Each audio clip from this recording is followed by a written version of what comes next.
A new book that is yet to be released by Liz Cheney has been obtained by CNN and reveals some truly stunning details about Trump and other Republicans.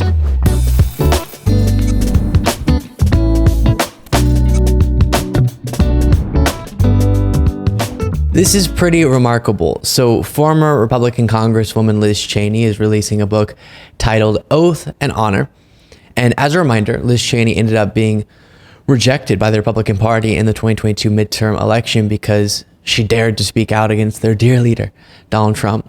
She became a lot more prominent and broke from the GOP after the 2020 election because she, get this, wasn't okay with overthrowing American democracy in favor of Trump and thought, hey, maybe the person who won the election should become president, Joe Biden. Some crazy stuff. And she didn't just vote to certify the election, she also aggressively opposed Trump and the other MAGA Republicans after that crucial moment, as every elected leader should have. And CNN obtained access to her new book and has revealed some absolutely bonkers details. And we'll get into some more important things, but we have to start with this. So ridiculous. Prepare yourself. We all remember the photograph when just 3 weeks after January 6th, there it is, Kevin McCarthy goes running down to Mar-a-Lago. He's afraid he can't raise money anymore. And just, I'm sorry to interrupt, but this is a lifeline. Everyone thought that the Republican Party was going to rid itself of Donald Trump. Everybody had spoken negatively about him, but then McCarthy does this, and it basically, he's like Phoenix from the ashes. Donald Trump is renewed.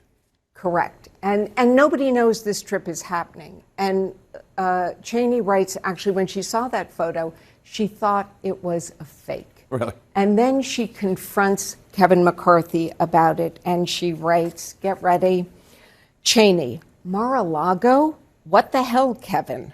Kevin McCarthy. They're really worried. Trump's not eating, so they asked me to come see him. Cheney, what?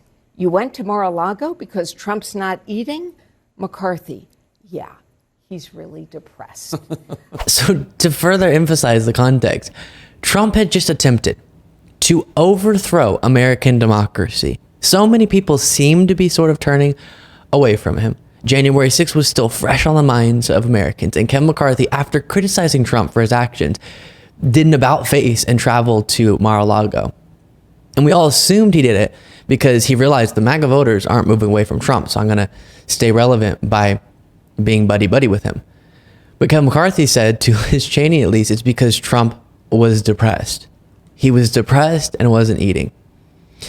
Now, this is a weird anecdote to respond to because I care a lot about mental health and getting the help you need and not stigmatizing depression or whatever it might be.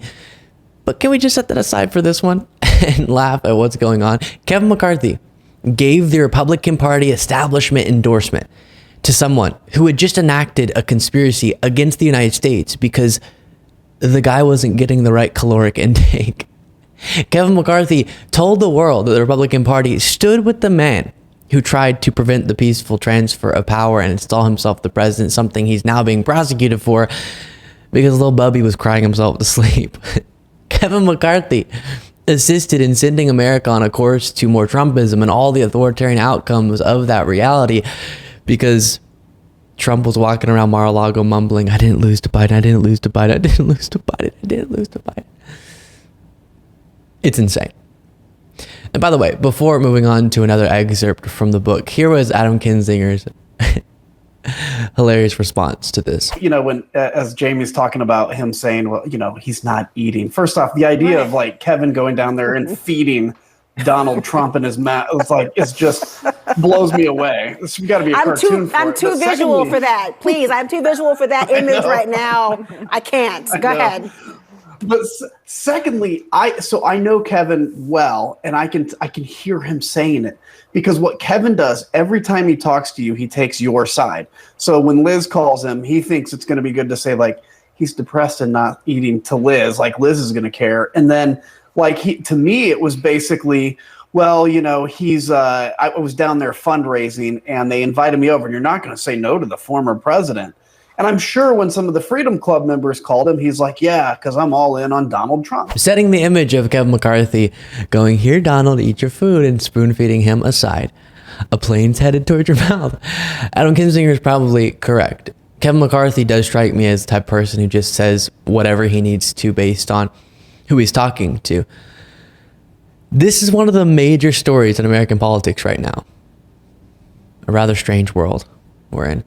Next moment, this one's about Mike Johnson, the new Speaker of the House. And there are a lot of other headlines in the book that we're learning about for the first time, including about the new House Speaker, Mike Johnson from Louisiana. Tell me about that. So to be clear, when Cheney was writing this book, she did not know that Mike Johnson was going to be the next Speaker of the House. Right, he was in leadership, but nobody thought he was going to be the Speaker anytime soon. Most people didn't know who he was in the public. But what she writes is now critical because she lays out specifically just the important role he was playing behind the scenes in enabling Trump. He was pressuring members, specifically freshman members, to support Trump in all of this. So even before Mike Johnson was as prominent as he is now, it was notable to Liz Cheney how much he was a part of the attempts to overturn the election results. We can't forget that. And apparently he was susceptible to the flattery of Donald Trump, was the wording that was used. So I guess he wanted to get that. So he was like, hey, maybe Trump will love me if I try to overturn the election with him. Honestly, a lot of these people need to grow up or deal with whatever parental issues they have. Like, is he trying to get the love of a father he never got? So he's like, hey, I'll try to undermine American democracy if you'll love me, Donald.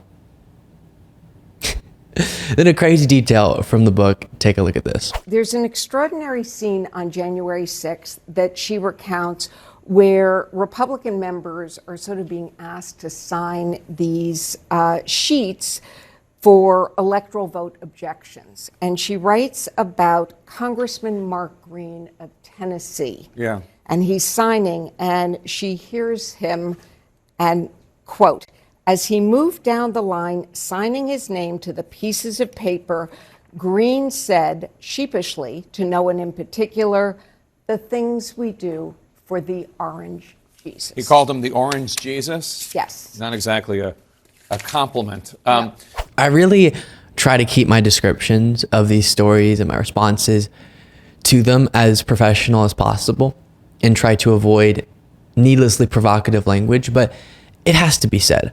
What a bunch of cowards. And even though it's a low bar, credit to people like Liz Cheney and Adam Kinzinger who had some integrity in this moment in American history. Because Representative Mark Green, as you heard there, he's reluctantly going along with the big lie, objecting to the certification of Biden's win and saying, quote unquote, the things we do for orange Jesus, as if he's being forced to do it. You're choosing to do that. You're choosing to be a part of the democracy undermining actions that you're engaging in. You're choosing to help convince millions of Americans without evidence that our elections don't work. That's a choice, Mark. And all of the Republicans that went along with Trump's anti-democratic actions, I hope, I expect that they'll be judged extremely harshly when people look back upon this moment in history. Last moment we'll look at from the CNN report. She says in the book that she will do whatever it takes to make sure that Trump never goes back to the White House. She thinks he is absolutely a danger to democracy. One quote from her conclusion, she writes, quote, every one of us, Republican, Democrat, Independent, must work and vote together to ensure that Donald Trump and those who have appeased, enabled, and collaborated with him are defeated. That's a lot of people. She thinks this has to be nonpartisan, that the checks and balances of our system will not hold if there is a second Trump term. And that's super important. As I've said so many times, the way that we get back to more normal political conversations, a better political situation, the way that we protect our democracy is to defeat Trump and his movement.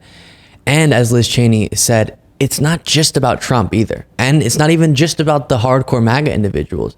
It's about every single person who has enabled his anti-democratic and dangerous behavior and lies. And really, that means rejecting pretty much all the Republicans until MAGA is not the core driving part of the party.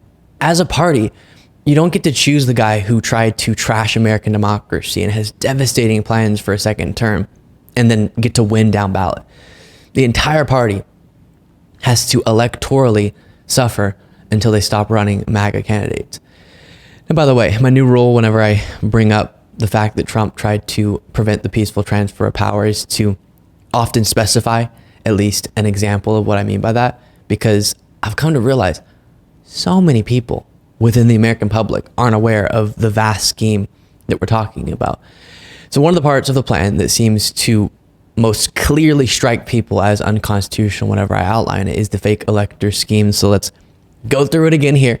As you all know, states send electors to Washington, D.C. to cast their votes for the candidate that the state selected.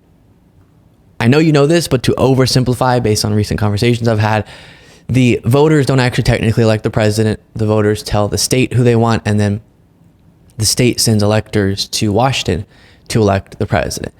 And I'll also note that people like to point out, even though it's not consequential to what I'm talking about here, that indeed, it's true that technically a lawful elector can contradict the voters of their state, sort of a gray area constitutionally, but that's again irrelevant to what I'm talking about here.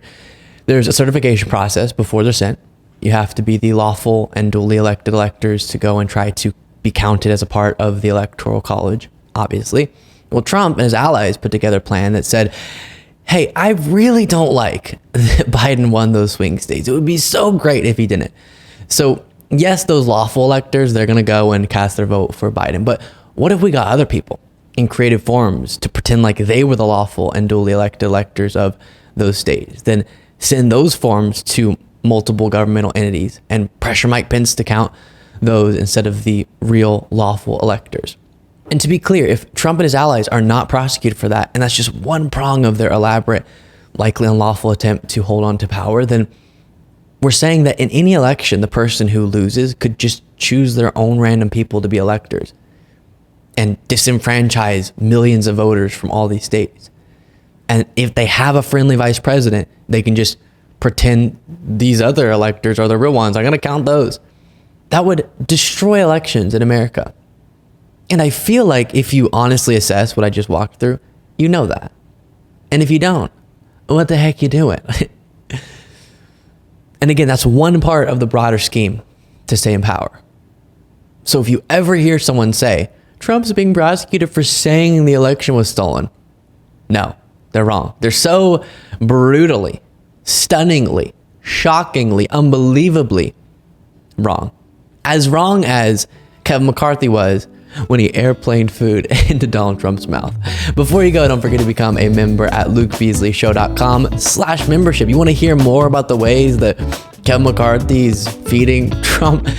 Maybe we'll talk about on the bonus show. lukebeasley.com/membership, bonus show Monday through Friday. Plus follow me on Threads at Luke Beasley Official, Instagram at Luke Beasley Official, X at Luke P. Beasley, and sign up for the Beasley Brief, a daily morning newsletter. It gets emailed to you. Boom, breakdown. Here's what happened yesterday. You can read original Luke Beasley Show articles. Very fun, very exciting. At lukebeasley.com/brief is where you can sign up to get that newsletter. I'll talk to you all next time.